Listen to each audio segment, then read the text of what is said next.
आज के समय में बहुत जरूरी, जहां माताएं अपनी वेशभूषा को लेकर के सकुचाती हैं कि मेरी क्षेत्र की मेरे अपनी वेशभूषा अच्छी नहीं है, तो क्या पहनेंगे? हम तो मॉडर्न हैं जी, तो हम तो पाश्चात्य संस्कृति से सीखने वाले हैं, क्योंकि हम तो पढ़े लिखे हैं ना, हम तो एजुकेटेड हैं, तो फिर हमें पूरे पूरे कपड़े अच्छे नहीं लगते। क्या करें, तो इनको आधा कर देते हैं और हम नंगे होते चले गए, और हम इसमें फैशन समझते चले गए, और हम इसमें बड़प्पन समझते चले गए, और हम सोचते चले गए कि हम बड़े हो रहे हैं, लेकिन हम उतने ही छोटे होते चले गए। वो पर्दे की चीज को पर्दे पर लाकर स्टार हो गई, मगर भारतीय संस्कृति उसी वक्त तार तार हो गई। हम अपनी संस्कृतियों को समाप्त करते हुए चले गए। हमें अपनी वेशभूषा पर शर्म आने लगी। साड़ी पहनने में शर्म आती है, लहंगा पहनने में शर्म आती है, अपनी वेशभूषा में शर्म आती है। और क्या किसमें शर्म नहीं आती? हमें नंगे होने में शर्म नहीं आती है, हमें कपड़े कम करने में शर्म नहीं आती है, कपड़े पूरे करने में शर्म आने लगी है। ये क्या है? ये दूसरों से सीख लेना और अपनी चीजों को भूल जाना, अपनी चीजों पर स्वाभिमान न रखना। हम इतने फैशन में बावले हुए कि हम कुछ भी होते जा रहे हैं, हम बंदर ही बनते जा रहे हैं, कुछ भी करते जा रहे हैं। और कम कोई भी नहीं है, ना आज लड़के और ना ही आज लड़कियां, कम तो कोई भी नहीं पड़ रहा है। एक दूसरे की होड़ में दौड़े चले जा रहे हैं। हम कहते हैं कि राम के देश में रहते हैं, राम जी के देश में क्या मर्यादा होनी चाहिए, ये हमें समझना पड़ेगा। राम जी के देश में कैसा वातावरण होना चाहिए, ये हमें समझना पड़ेगा।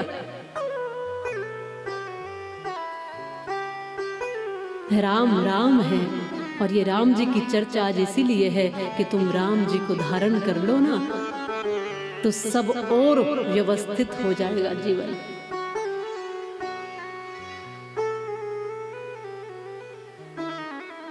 हम अपने महापुरुष और अपने भगवानों से नहीं सीखते। हम किन से सीख रहे हैं? हम सीख रहे हैं उनसे जिनके पास अपना कुछ भी नहीं है। उदाहरण के लिए मैं कई बार कहती हूँ, आप चिंतन करिएगा, थोड़ा सा चिंतन करिए। एक व्यक्ति राजा की सभा में आया और सभा में आकर के कहता है कि महाराज, मैं इंद्र की पोशाक लेकर के आया हूँ। क्या लाया हूँ? इंद्र की पोशाक। और इस दुनिया में तो है नहीं इंद्र, तो पोशाक भी इस दुनिया में नहीं होगी, कहीं दूसरी ही दुनिया से आई। इंद्र की पोशाक लेकर आया हूँ और आपको पहनाना चाहता हूँ, आप पहनिए। तो महाराज ने कहा ठीक है, पहना दीजिए। तो इसने कहा कि नहीं महाराज, एकांत में पहनाना पड़ेगा, और वो पहनाने के पहले आपको अपने पहने हुए सारे वस्त्र उतारने पड़ेंगे, फिर इंद्र की पोशाक पहनाऊंगा, और वो पोशाक उसी को दिखेगी जो अपने पिता से पैदा होगा। ये शर्त भी रख दी, बाकी किसी को दिखेगी नहीं, ये उसी को दिखेगी जो अपने पिता से पैदा हो। ये व्यक्ति आया, एकांत में राजा गए, इसने सारे कपड़े खुलवाए, और फिर इसने बस कुछ पहनाया नहीं, बस ऐसे किया और पूरे शरीर पर ऐसे हाथ घुमा दिया और कहने लगा, वाह महाराज, आपकी पोशाक तो बहुत सुंदर दिख रही है। पोशाक थी थोड़ी, ये तो बस ऐसे ही कह रहा था। इंद्र की पोशाक इतनी सुंदर दिख रही है। राजा ने अपने आप को देखा, मैं तो नंगा ही खड़ा हूं। राजा ने देखा, मेरे पास तो कुछ है ही नहीं, लेकिन इसने कहा था कि ये उसी को दिखेगी जो अपने पिता से पैदा होगा। तो इसने सोचा कि क्या हो रहा है, मुझे क्यों नहीं दिख रही है? इसने पूछा, तुम्हें दिखती है पोशाक? उसने कहा, महाराज मुझे तो दिख रही है, और इतनी सुंदर लग रही है, आप तो इंद्र लग रहे हो साक्षात। उसको लगा कि मैं ही हो सकता है, पिता से पैदा नहीं। खुद पर ही शंका करने लगा, कहता है कि मैं ही ऐसा होऊंगा, जब इतनी सुंदर पोशाक है मुझे नहीं दिख रही। सभा में जाता हूँ, उनको तो दिख ही जाएगी। और सभा में ये ऐसे ही चल दिया, और ऐसे ही जब चलने लगा, सभा के सब लोग दंग रह गए कि महाराज बिना कपड़ों के चले आ रहे हैं। लेकिन बोलता कोई नहीं है, क्योंकि सभा में सबने सुना था कि ये उसी को दिखेगी जो अपने पिता से पैदा हुआ, इसलिए बोलता कोई भी नहीं है, बोल कोई नहीं रहा। महाराज चले आ रहे हैं बिना कपड़ों के। महाराज कहते, इंद्र की पोशाक देख रहे हो कैसी लग रही है? सबने कहा, महाराज बहुत अच्छी लग रही है। कोई क्यों कहे कि नहीं है? नहीं तो महाराज ही गुस्सा करेंगे और फिर ये बात सिद्ध भी हो जाएगी कि ये भी पिता से पैदा नहीं।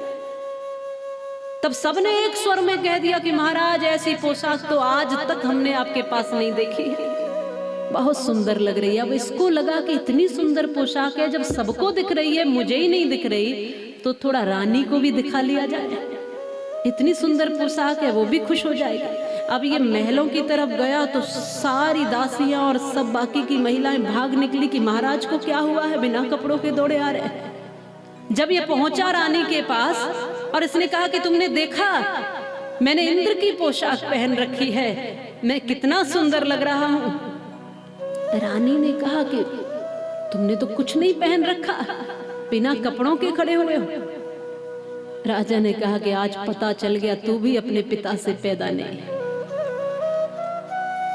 आज पता चल गया। ये समझ गई कि किसी ने बहका दिया महाराज को। एक बहुत अच्छी बात रानी ने यहां कही, महाराज बेशक आप पोशाक इंद्र की पहन लेते, कोई दिक्कत नहीं थी, पर लंगोट तो कम से कम अपनी रखते। बेशक उतने तो नंगे मत हो जाइए कि अपनी इज्जत भी चली जाए। मान लिया कि बेशक पाश्चात्य संस्कृति को अपनाइए, मान लिया कि उनसे अंग्रेजी सीख लीजिए और कुछ सीखने लायक हो तो सीख लीजिए, लेकिन अपने ऋषि मुनियों ने जो सिखाया है वो तो कम से कम धारण करके रखिए, वो तो कम से कम अपनाइए, उसको तो लिबास बनाइए, उसको तो पहनिए। नहीं तो कौन कहेगा कि तुम ऋषि मुनियों की संतान हो, कौन कहेगा तुम राम और कृष्ण की संतान हो, कौन कहेगा कि तुम महापुरुषों की संतान हो, कौन कहेगा। बेशक पाश्चात्य सभ्यता अपना लीजिए, जैसे रानी ने कहा था बेशक इंद्र की पोशाक पहनते पर लंगोट तो अपनी रख लेते, कम से कम इज्जत तो बची रहती। उतना तो रामत्व धारण करो, उतना तो अपने महापुरुषों को सम्मान दो, उतना तो अपने शास्त्रों को धारण करो कि जब कहीं जा रहे हो दुनिया में तो लोग कह लें कि ये भारतीय हो सकता है। उतना तो अपने संस्कारों में जीवन रखो और संस्कारों में सनातन को जिंदा रखो, अपने धर्म को उतना तो ऊंचाई दो कि कहीं से भी निकल रहे हो तो लोग कह दें कि देखो ये सनातन धर्म का प्रेमी जा रहा है, ये देखो हिंदुत्व से परिपूर्ण व्यक्ति जा रहा है, ये देखो महापुरुषों की संतान जा रही है, ये देखो ऋषि मुनियों की संतानें जा रही हैं, ये देखो राम कृष्ण और महादेव को मानने वाले जा रहे हैं, ये देखो भगवान के भक्त जा रहे हैं। कम से कम अपने आप को वैसा तो बना कर रखो।